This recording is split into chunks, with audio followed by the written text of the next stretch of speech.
big grand scheme that's going on that's ultimately tied to World War II. Yeah. But really the main focus here is the redemption of Tommy Shelby as he sort of exercises his demons. Yeah. And then like that World War II plot kind of just trickles down and feeds into that and pushes the redemption story along even more.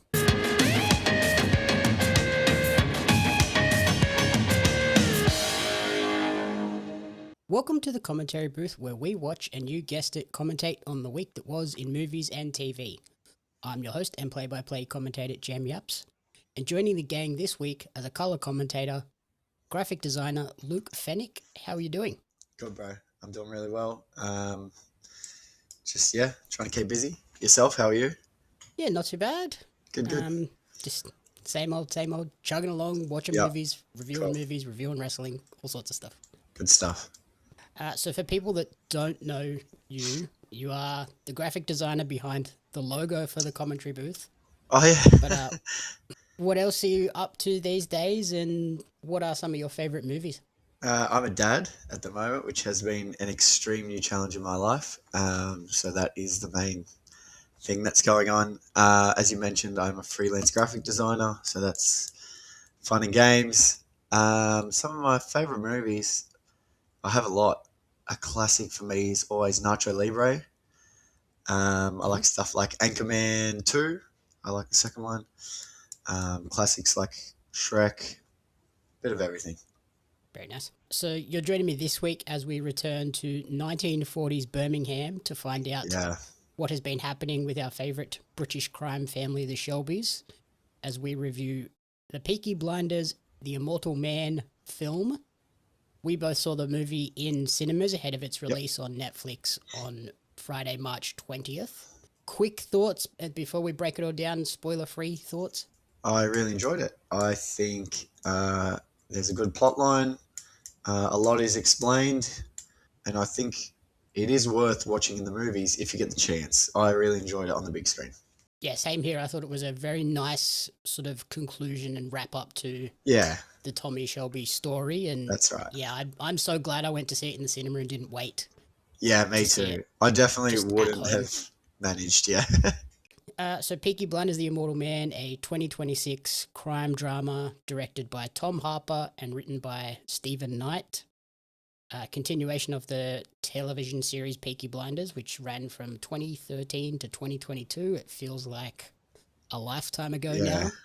So this film is set now during World War II. Tommy Shelby returns to a bombed Birmingham and becomes involved in a secret wartime mission based on true events, facing new threats as he reckons with his past and rising national stakes. The biggest thing for me was like, do you think this film feels like a continuation of the story, or is this like a side project? I do think it did help watching the series, but I think you could get away with not watching it and understanding what's happening in the movie. I know that's a very vague answer, but I think it's a bit of both. Yeah, I think it's a very well-written standalone movie. Yeah, for sure. People that just go into the cinema and see it are going to be like, oh, that makes sense. Or if they see it pop up on Netflix, the film itself will make sense. But for the hardcore fans that have watched the series from start to end, there's a lot of little things in here that make moments a little bit more special and more heartfelt. So much context to certain moments that really are a throwback. It's really cool. And do you think it's sort of captured the tone of the TV series as well? I thought it fit perfectly. Yeah. Without giving too much away, how much they touch on France and previous experience for Tommy is, I think that's the whole theme of the show. They did well to capture that. I think it is very well written, and I loved it. In terms of the writing too, I think it's really well done in that it avoids the classic Netflix series or TV, like even movie problem that we've seen in recent years where characters are like over-explaining every little thing they do because people are watching Netflix at home with their phone in their hand or a laptop like, doing something else. Yeah, we're all guilty, but So I think this did a really good job of like just being written like a movie that knows you're going to sit down and focus on this. Yeah, that's right. That's your movie sole itself. purpose. Yeah. Yeah, instead of just background noise, like TV shows can become sometimes. And then cast-wise, so Cillian Murphy returns as Tommy Shelby. Yep. Barry Keoghan takes over as Erasmus Duke Shelby. Rebecca Ferguson is in here as well. Tim Roth joins the cast, which is an awesome addition. Yeah, he was good. Especially the World War II setting. Yeah. And then Stephen Graham as Hayden Stagg. Ned Dehaney as Charlie Strong. Yep. And Packy Lee as Johnny Dogs. Johnny Was Dogs, there anybody... what a guy. He's such a good character. Yeah. Was there anybody that kind of stood out to you as like the standout performances? I'm not a huge fan of a lot of his previous characters, but I thought Barry Keoghan did really well in that Duke role. I do think this has been his best character yet. I watched, I think it's season 2 of the new Top Boy, and he played a role in that, and I didn't think he quite fit a gangster in a different English gangster setting. But in this movie, I think he was perfect for the role. Yeah, I think he fit this one really well, and like contrasted with Cillian Murphy's character, where Tommy is very like by the books, do everything, play the chess game. Yeah, Duke is just chaos, anger, which is perfect because that's what like a new generation feels like, right? Which is like you said, the perfect contrast. And then obviously it's set in World War II during the German Blitz of England. Yeah. What did you think of that change? Like it's a little bit departed from where the series was set. Yeah. It's a few years later. I think it's a good thing because obviously, as we knew, like I said very clearly, Tommy and his brothers fought in World War One. So it was actually a bit of an eye-opener to me. Tommy's the only one of the brothers still around when World War II is happening. So it's pretty cool in that sense, I think. I think the opening scene, I think it was, without spoiling too much, was a massive eye-opener. When the ladies are in the ammunition factory, to the realities that these people faced. I thought it was pretty good. Yeah, I thought that was great. And so a bit of a spoiler towards the end, it all wraps up and lo and behold, the Peaky Blinders and the Shelby gang come out on top and they achieve their goal. Yeah. But I thought that was a great sort of poetic ending and full circle moment. Yeah, for Tommy definitely. Because he essentially helped tip the tide in England's favour in 2 world wars. Yes. But nobody really knows about these things that he's achieved, and he's kind of just left as a trauma ghost, that's lived with him forever, yeah. And he's struggling with PTSD, something chronic from the France days, and then there's moments in this where he's going through it all again and experiencing very similar things. They really, really showed the trauma that these people must go through post-war, and I think they really set the tone perfectly because, I'll be honest, at the start of the movie, I thought, I don't know how Tommy will get involved in this because he's just not the same guy. He's so broken. Yeah. Oh, sorry. So, yeah, that was cool. And what did you think of sort of, in terms of that portrayal of the PTSD, the sort of horror elements that it brought in with kind of the flashes of like faces popping up in the shadows and the ghosts and things all traumatizing and tormenting Tommy throughout? It's very in your face. Like I said, I'm very lucky to not face any trauma like that, but it really shows you what these people go through and went through. They really showed it. Even my wife mentioned, like she said, Tommy just went through it so hard, and yeah, I definitely agree to that. Yeah, and I think some of those moments are like legitimately scary. Like when he's going through there's a tunnel. Moment, yeah, I knew straight away. Faces popping up out of the dark. I was like, oh no, that's terrifying.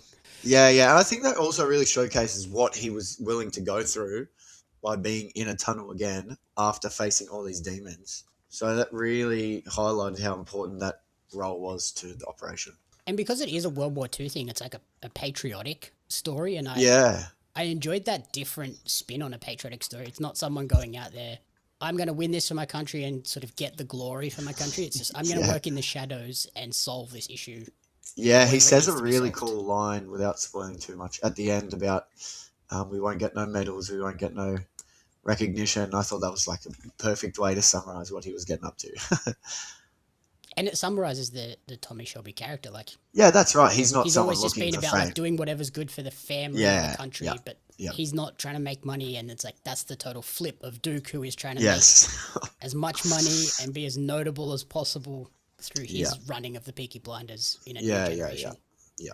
I loved that they've incorporated again like true life elements and like the Blitz. We got to see how sort of scary and Yeah. sudden that can impact people, but then also like the Nazi plot to flood the British economy with these counterfeit Kill it off. $5 notes. Yeah.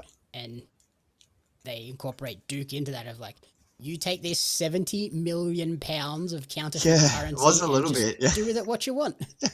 Yeah, the lengths they were willing to go to spread that money. Yeah. It was crazy. And like 70 million pounds today is a lot of money. Yeah, that's right. Yeah. In the 1940s, that's an insane amount of cash. Yeah, man. It was to be honest, I was a bit shocked by that character. I actually forget the actor's name now. Being a Nazi. What's his name? Sorry. I don't even remember. Tim Roth. Yeah, Tim Roth. At the start when I seen him, I just assumed he was an English soldier.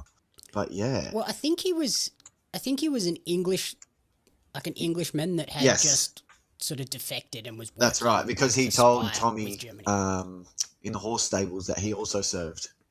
Yeah, and I loved that sort of that overarching plot of this big grand scheme that's going on that's ultimately tied to World War II.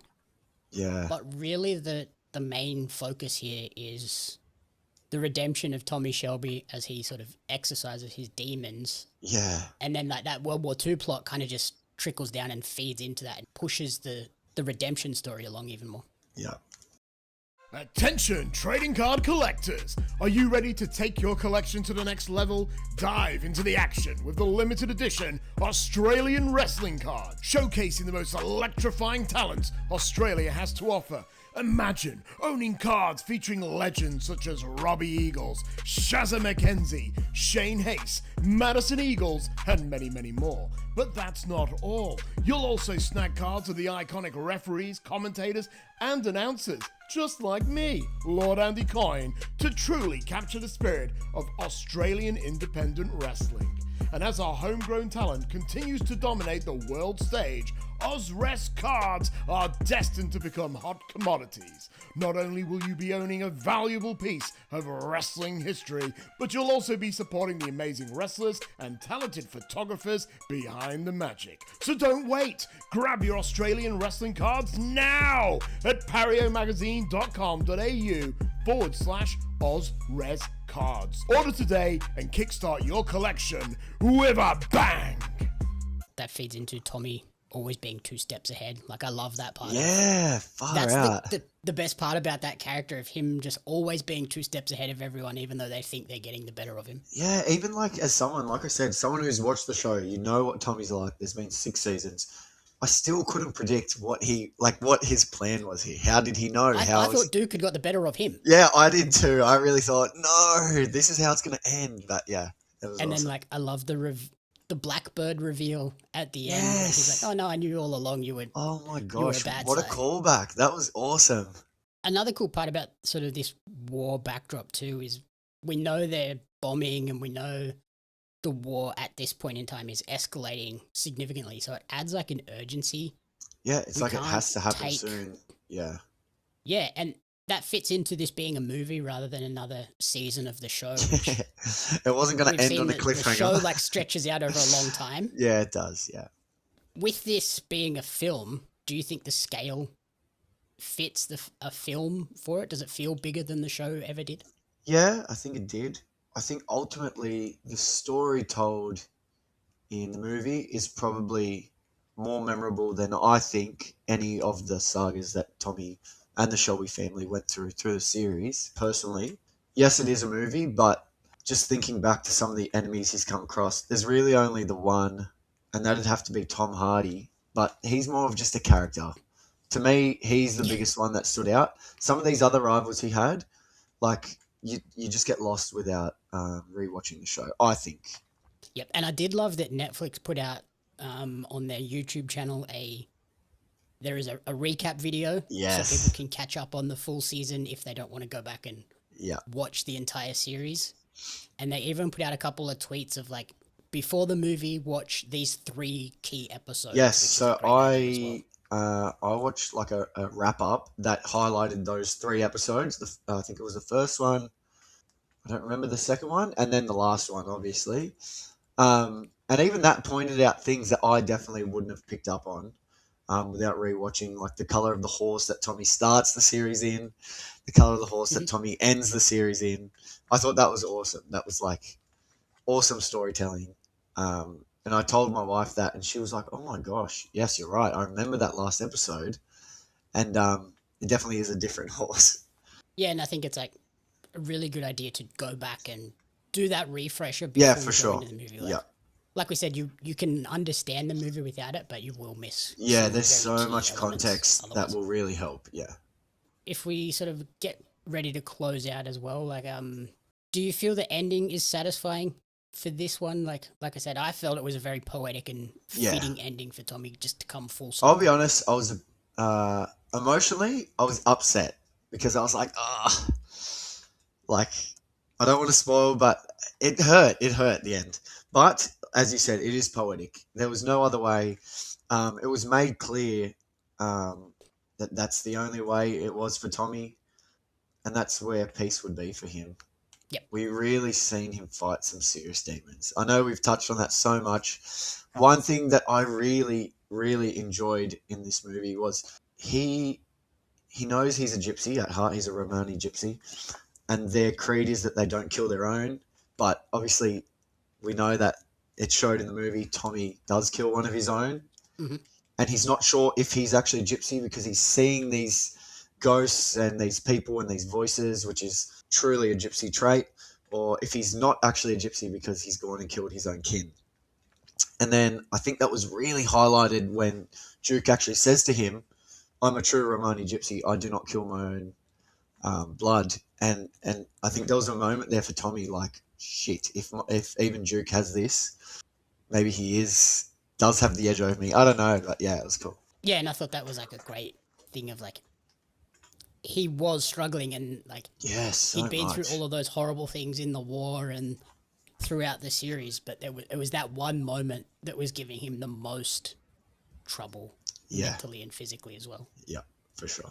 But yeah, I thought the ending was really satisfying. Like, yes, it was disheartening and heartbreaking. Yeah, that's right. To see it like it is ending, it is done. Yeah, that's right. There is no immortal Tommy Shelby coming back to continue on. Yeah.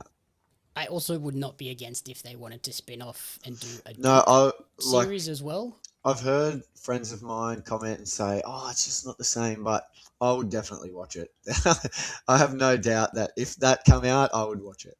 Yeah, especially if Stephen Knight is writing it like that. Yeah, I would have faith that it would be really well done. But yeah, I've had friends say, I know when I watch this, I'm going to want more. And I was just like, no.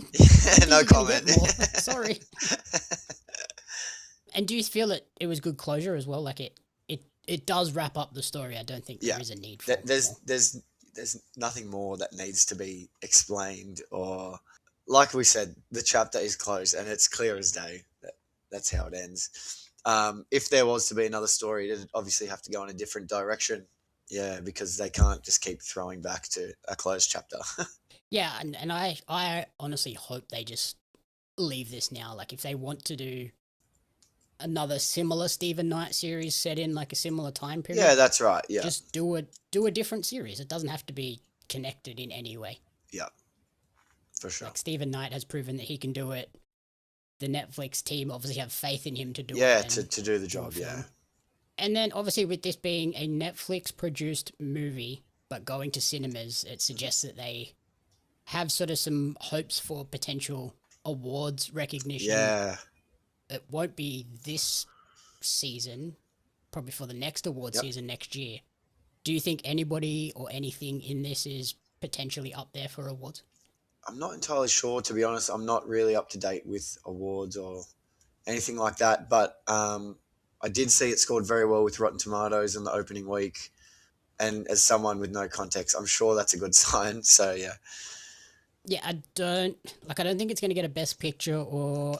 Yeah, There are like some good performances, but I don't think Cillian or Barry is going to be like nominated for Best Actor. For their roles, probably not. No, but I think overall it was pretty good. I could see costuming potentially being up there because Okay. they're always really that's good. perfect. The Peaky Blinders costuming always looks fantastic. So yeah, oh my maybe, gosh, maybe when they're in something the along pig, those lines. when they're in the pig pen, my wife's like, oh my gosh, those good clothes. Yeah, that's so gross. Yeah, and that's like typical Tommy Shelby too. Like happy to get down and dirty in the mud, and it's not an issue. Yeah. A couple of other things. What did you think of the music score?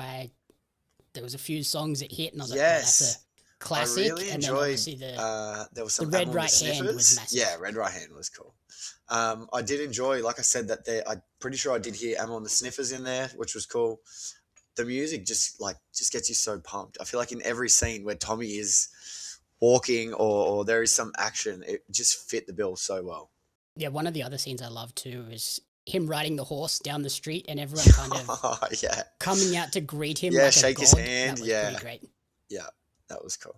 As we close, in terms of a rating, what would you give Peaky Blinders, The Immortal Man out of 5? I'm gonna probably say I'd give it a solid 4.